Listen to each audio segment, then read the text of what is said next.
ನೋಡಿ ಎಷ್ಟು ನೀಟಾಗಿ ಸಂಪ್ಳ ಹುದುಗಿ ಬಂದಿದೆ. ಇದನ್ನು ಈ ರೀತಿ ಚೆನ್ನಾಗಿ ಹುದುಗಿ ಬರಲು ಮತ್ತು ಉಬ್ಬರಲು ಅಂತ ಹೇಳ್ತೀವಿ ನಾವು. ಚೆನ್ನಾಗಿ ಹುದುಗಿ ಅಂತಂದರೆ ನಾವು ಹಾಕಿರೋ ಸಂಪ್ಳ ಆಡಿಸಿದಾಗ ಅದು ಸ್ವಲ್ಪನೇ ಇರುತ್ತೆ. ಒಂದು 8 ಗಂಟೆ ಟೈಮು ಅಂದರೆ ಒಂದು ಇಡೀ ರಾತ್ರಿ ಫುಲ್ಲು ನಾವು ಅದನ್ನು ಕಲಸಿಟ್ಟಾಗ ಯಾವ ರೀತಿ ಈಗ ಬಂದಿದೆ ನೋಡಿ, ಆ ರೀತಿ ಹುದುಗಿ ಬರಬೇಕು. ಅಷ್ಟು ಚೆನ್ನಾಗಿ ಹುದುಗಿ ಬರೋದಕ್ಕೆ. Hello friends, welcome back to Ruchi Payana. ಇವತ್ತಿನ ವಿಡಿಯೋದಲ್ಲಿ ನೋಡ್ತಾ ಇದ್ದೀರಾ, ನಾನು ಒಂದು ಮಸಾಲ ದೋಸೆಗೆ ರೇಷನ್ ಅಕ್ಕಿಯಿಂದ ಯಾವ ಮೆಜರ್ಮೆಂಟಲ್ಲಿ ನಾವು ಸಂಪ್ಳನ ರೆಡಿ ಮಾಡ್ಕೋಬೇಕು ಅನ್ನೋದನ್ನು ಈ ವಿಡಿಯೋದಲ್ಲಿ ನಾನು ತೋರಿಸ್ತಾ ಇದ್ದೀನಿ.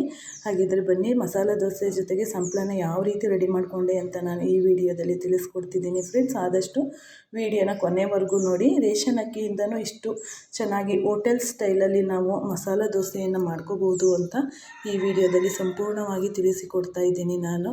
ಎಷ್ಟು ಚೆನ್ನಾಗಿ ಬಂದಿದೆ, ಕಲರ್ಫುಲ್ಲಾಗಿ. ಕಲರ್ ಬರೋದಕ್ಕೆ ಏನು ಮಾಡಬೇಕು ಇದೆಲ್ಲ ಈ ವಿಡಿಯೋದಲ್ಲಿರುತ್ತೆ.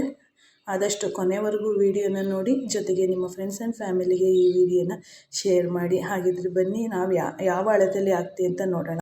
ದೊಡ್ಡ ಗ್ಲಾಸಲ್ಲಿ 4 ಗ್ಲಾಸ್ ಅಕ್ಕಿಯನ್ನು ಹಾಕ್ಕೊಳ್ತಾ ಇದ್ದೀನಿ. ಅದೇ ಗ್ಲಾಸಲ್ಲಿ ಅರ್ಧ ಗ್ಲಾಸ್ ಆಗುವಷ್ಟು ಉದ್ದಿನ ಬೇಳೆಯನ್ನು ಹಾಕ್ಕೊಂಡಿದ್ದೀನಿ.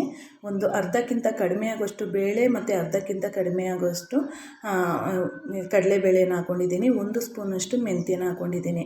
ಯಾವುದೇ ನಾನು ಇದಕ್ಕೆ ಅವಲಕ್ಕಿಯನ್ನು ಬಳಸ್ತಾ ಇಲ್ಲ. ಆದ್ರೂ ಅಷ್ಟು ಚೆನ್ನಾಗಿ ದೋಸೆ ಬರುತ್ತೆ ಅಂತಂದರೆ ಅದಕ್ಕೆ ಕಾರಣ ಇದೊಂದು ಮುಖ್ಯವಾದ ವಸ್ತು.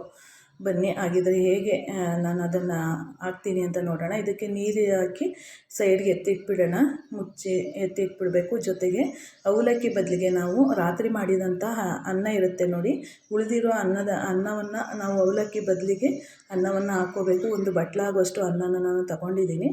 ಅನ್ನಕ್ಕೂ ನೀರನ್ನು ಹಾಕ್ಬಿಟ್ಟು ನಾನು ಇದೊಂದು 8 ಗಂಟೆಗಳ ಕಾಲ, ಒಂದು 6ರಿಂದ 7 ಗಂಟೆನಾದರೂ ನೆನೆಸ್ಬೇಕಾಗತ್ತೆ. ನೋಡಿ, ಚೆನ್ನಾಗಿ ನೆನೆದು ಎಲ್ಲ ಎಷ್ಟು ಹೆಚ್ಚಾಗಿದೆ ನೋಡಿ ಅಕ್ಕಿ. ಒಂದು ಮುಕ್ಕಾಲು ಇದ್ದದ್ದು ಒಂದು ಬೋಸಿ ತುಂಬ ಆಗಿದೆ. ಮತ್ತು ಇದು ರುಬ್ಬುತ್ತೀವಿ ನೋಡಿ, ಆ ರುಬ್ಬುವಂಥದ್ದು ಇದಕ್ಕೆ ಒಂದು ಮ್ಯಾಟರ್ ಆಗುತ್ತೆ. ನಾವು ಎಷ್ಟು ನೀಟಾಗಿ ರುಬ್ಕೋತೀವ ನೋಡಿ. ಇದಕ್ಕೆ ನಾವು ಮಿಶ್ರಣ ಎಲ್ಲ ಹಾಕ್ಕೊಂಡು ಅದಕ್ಕೆ ಒಂದು 2 ಹಿಡಿಯಷ್ಟು ಅನ್ನನೂ ಹಾಕ್ಕೋತಾ ಇದ್ದೀನಿ ನಾನು. ಹಾಕ್ಕೊಂಡು ಈಗ ನಾವು ಅದನ್ನು ನೈಸಾಗಿ ಪೇಸ್ಟ್ ಮಾಡ್ಕೋಬೇಕು. ಇಡ್ಲಿಗಾದರೆ ನಾವು ತರಿಯಾಗಿ ಪೇಸ್ಟ್ ಮಾಡಿದ್ರೆ ಆಗುತ್ತೆ. ನೋಡ್ತಿದ್ದೀರಾ, ಇಷ್ಟು ನೈಸಾಗಿ, ಇಷ್ಟು ಕನ್ಸಿಸ್ಟೆನ್ಸಿಯಲ್ಲಿ ನೋಡಿ, ಇಷ್ಟು ಬರಬೇಕು. ಈ ರೀತಿ ಹದವಾಗಿ ಬರಬೇಕು. ಮತ್ತು ಜಾಸ್ತಿ ನೀರು ಹಾಕಿ ತೆಳುವಾಗಿ ಮಾಡ್ಕೋಬಾರ್ದು, ಜಾಸ್ತಿ ತೆಳುವಂತ ಮಾಡ್ಕೋಬಾರ್ದು. ಇದೇ ರೀತಿ ಎಲ್ಲ ಅಕ್ಕಿಯನ್ನು ನಾವು ರುಬ್ಕೊಂಡು ಉಪ್ಪು ಹಾಕ್ತೇವೆ ನಾವು ಅದನ್ನು ಕಲಸಿ ಇಟ್ಕೋಬೇಕಾಗತ್ತೆ. ನಾವು ಉಪ್ಪು ಹಾಕಿದ್ರೆ ಏನಾಗುತ್ತೆ, ಅದು ಹುದುಗಿ ಬರೋದಕ್ಕೆ ಹೆಲ್ಪ್ ಆಗೋದಿಲ್ಲ. ಅದಕ್ಕೋಸ್ಕರ ನಾವು ಚೆನ್ನಾಗಿ ಕಲಸಿಟ್ಬಿಟ್ಟೆ. ಈಗ ನೋಡಿ, ಬೆಳಿಗ್ಗೆ ನಾನು ತೆಗೆದು ನೋಡಿದಾಗ ಎಷ್ಟು ಚೆನ್ನಾಗಿ ಹುದುಗಿ ಬಂದಿದೆ ಅಂತ ನೀವೇ ನೋಡ್ಬೋದು. ಎಷ್ಟು ಗೊತ್ತಾಗುತ್ತೆ ನಿಮಗೆ, ಬಂದಿರುವಂಥ ಏನು ನಾವು ಇಟ್ಟಿರುವಂಥ ಸಂಪ್ಳ ಏನಿದೆಯಲ್ಲ ಅದು ಉಬ್ಬಿ ಮೇಲೆ ಬಂದಿರುತ್ತೆ. ಇದಕ್ಕೆ ಈ ರೀತಿ ಮಾಡ್ಕೋಬೇಕಾದ್ರೆ ಇಷ್ಟು ಮೆಜರ್ಮೆಂಟನ್ನು ನಾವು ಪಾಲಿಸ್ಬೇಕಾಗತ್ತೆ. ಈಗ ಅದನ್ನು ಚೆನ್ನಾಗಿ ಮಿಕ್ಸ್ ಮಾಡ್ಕೋಬೇಕು, ಚೆನ್ನಾಗಿ ಮಿಕ್ಸ್ ಆಗಬೇಕು. ಆ ರೀತಿ ನಾವು ಅದನ್ನು ಸೌಟ್ ಸಹಾಯದಿಂದ ಚೆನ್ನಾಗಿ ಕಲಿಸ್ಕೋಬೇಕಾಗತ್ತೆ. ಈಗ ನಾವೇನು ಮಾಡಬೇಕು, ನಮಗೆ ಎಷ್ಟು ಸಂಪ್ಳ ಬೇಕು ಅಷ್ಟನ್ನು ಒಂದು ಪಾತ್ರೆಗೆ ಹಾಕ್ಕೋಬೇಕು. ಮಿಕ್ಕಿದ್ದನ್ನು ಎತ್ತಿಟ್ಬಿಟ್ಟು ಆನಂತರ ನಾವು ಅದಕ್ಕೆ ಉಪ್ಪನ್ನು ಹಾಕಿ, ಉಪ್ಪಿನ ಪುಡಿಯನ್ನು ಹಾಕಿ ಕಲಿಸ್ಕೋಬೇಕಾಗತ್ತೆ. ಈಗ ನೋಡಿ, ನನಗೆ ಎಷ್ಟು ಬೇಕು ಅಷ್ಟನ್ನು ನಾನು ತಗೋತೀನಿ, ಇಟ್ಕೊತೀನಿ. ಇನ್ನು ಮಿಕ್ಕಿದ್ದನ್ನು ಅದನ್ನು ಬೇರೆ ಪಾತ್ರೆಗೆ ಹಾಕ್ಕೊಂಡು ನಾನು ಅದನ್ನು ಫ್ರಿಜ್ಗೆ ಇಟ್ಬಿಟ್ರೆ ಇನ್ನೊಂದು ದಿವಸಕ್ಕಾಗತ್ತೆ ತಿಂಡಿಗೆ ನಮಗೆ. ಇದರ ಜೊತೆಗೆ ನೋಡಿ, ಒಂದು ಅರ್ಧ ಕಪ್ಪಷ್ಟು ಚಿರೋಟಿ ರವೆ, ಸಣ್ಣ ರವೆನ ಮಿಕ್ಸ್ ಮಾಡ್ಕೊತಿದ್ದೀನಿ. ಒಂದು ದೊಡ್ಡ ಸ್ಪೂನಲ್ಲಿ ಸಕ್ಕರೆನ ಹಾಕೋತಾ ಇದ್ದೀನಿ. ಇದು ಬೇಕಂದರೆ ಹಾಕೊಳ್ಳಿ, ಇಲ್ಲಾಂದರೆ ಸ್ಕಿಪ್ ಮಾಡಬಹುದು. ಯಾಕೆ ಅಂತಂದರೆ ನೋಡಿ, ಉಪ್ಪಿನ ಪುಡಿಯನ್ನು ಹಾಕ್ತಿದ್ದೀನಿ. ಇದಿಷ್ಟನ್ನು ಈ ಹಂತದಲ್ಲಿ ಹಾಕಿ ಮಿಕ್ಸ್ ಮಾಡ್ಕೊಳ್ಳೋದ್ರಿಂದ ರವೆ ಹಾಕಿರೋದ್ರಿಂದ ಕ್ರಿಸ್ಪಿಯಾಗಿ ನಮಗೆ ದೋಸೆ ಬರುತ್ತೆ. ಮಸಾಲೆ ದೋಸೆ ಅಂದರೆ ಕ್ರಿಸ್ಪಿಯಾಗಿ ಇರಬೇಕು.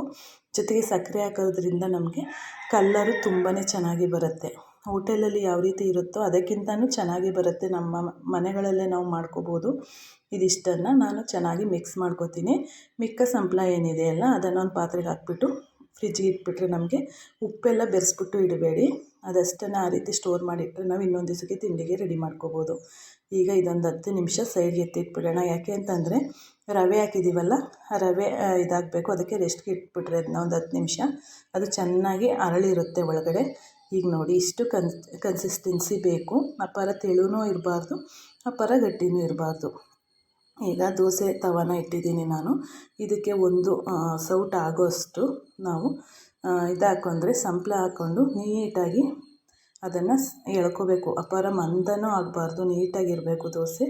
ಈಗ ಅದನ್ನು ಮುಚ್ಚಿ ಸ್ವಲ್ಪ ರೋಸ್ಟ್ ಆದ ನಂತರ ಇದಕ್ಕೆ ಏನು ಮಾಡಬೇಕು, ತುಪ್ಪ ಅಥವಾ ಎಣ್ಣೆಯನ್ನು ಹಾಕ್ಕೋಬೋದು. ನಾನು ತುಪ್ಪ ಹಾಕ್ತಿದ್ದೀನಿ. ತುಪ್ಪ ಹಾಕೋದ್ರಿಂದ ಒಂದು ಫ್ಲೇವರ್ ತುಂಬಾ ಚೆನ್ನಾಗಿರುತ್ತೆ ಮತ್ತು ಅದ್ರ ಟೇಸ್ಟು ತುಂಬಾ ಚೆನ್ನಾಗಿರುತ್ತೆ. ತುಪ್ಪ ಇಲ್ಲ ಅಂತಂದರೆ ಎಣ್ಣೆ ಹಾಕ್ಕೋಬೋದು. ಇದಾದ ನಂತರ ಕೆಂಪು ಚಟ್ನಿಯನ್ನು ಹಾಕ್ಕೋತೀನಿ. ಕೆಂಪು ಚಟ್ನಿಯನ್ನು ಹೇಗೆ ಮಾಡೋದು ಅಂತ ಹೇಳಿ ನಾನು ಈಗಾಗಲೇ ನನ್ನ ಪ್ರೀವಿಯಸ್ ವೀಡಿಯೋದಲ್ಲಿ ಅಪ್ಲೋಡ್ ಮಾಡಿದ್ದೀನಿ, ಚೆಕ್ ಮಾಡಿ. ಈ ಕೆಂಪು ಚಟ್ನಿಯನ್ನು ಹಾಕ್ಬಿಟ್ಟು ಮುಚ್ಚಿ ದೊಡ್ಡ ಉರಿಯಲ್ಲೇ ಬೇಯಿಸಬೇಕು, ಸಿಮ್ಮಲ್ಲೇ ಮಾಡ್ಕೋಬೇಡಿ. ನೀಟಾಗಿ ಬೇಯಬೇಕಾಗತ್ತೆ. ಆಗ ತುಂಬಾ ಚೆನ್ನಾಗಿ ಆದರೆ ಸೀದೋಗಬಾರ್ದು, ಅಷ್ಟು ಉರಿ ಕೊಡಬಾರ್ದು. ಒಂದು ಮೀಡಿಯಮ್ ಉರಿಯನ್ನು ಇಟ್ಕೊಂಡು, ತೀರಾ ಸಿಮ್ಮು ಬೇಡ, ತೀರಾ ಜೋರು ಉರಿಯನ್ನು ಬೇಡ, ಒಂದು ನೀಟಾಗಿ ಇಟ್ಕೊಂಡು ನೋಡಿ ಎಷ್ಟು ಕಲರ್ಫುಲ್ಲಾಗಿ ಬಂದಿದೆ. ಈಗ ಆಲೂಗೆಡ್ಡೆ ಪಲ್ಯನ ಅದರೊಳಗಡೆ ಹಾಕಿ ನಾನು ಈಗ ಅದನ್ನು ತೆಗಿತಾ ಇದ್ದೀನಿ. ದೋಸೆನ ನೋಡ್ತಾ ಇರ್ಬೋದು ಎಷ್ಟು ಕಲರ್ಫುಲ್ಲಾಗಿ ಬಂದಿದೆ ಅಂಥೇಳಿ.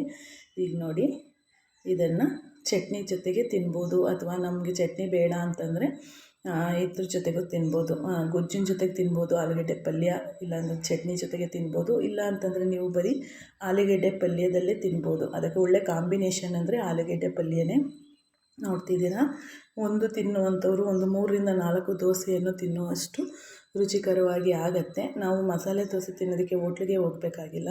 ಹೋಟೆಲ್ಗಿಂತನೂ ಹೈಜೆನಿಕ್ಕಾಗಿ, ಆರೋಗ್ಯಕರವಾಗಿ ಮತ್ತು ರುಚಿಯಾಗಿ ಕಲರ್ಫುಲ್ಲಾಗಿ ಮಾಡ್ಬೋದು ಅಂತ ಹೇಳ್ತಾ ಧನ್ಯವಾದಗಳು friends. Thank you for watching.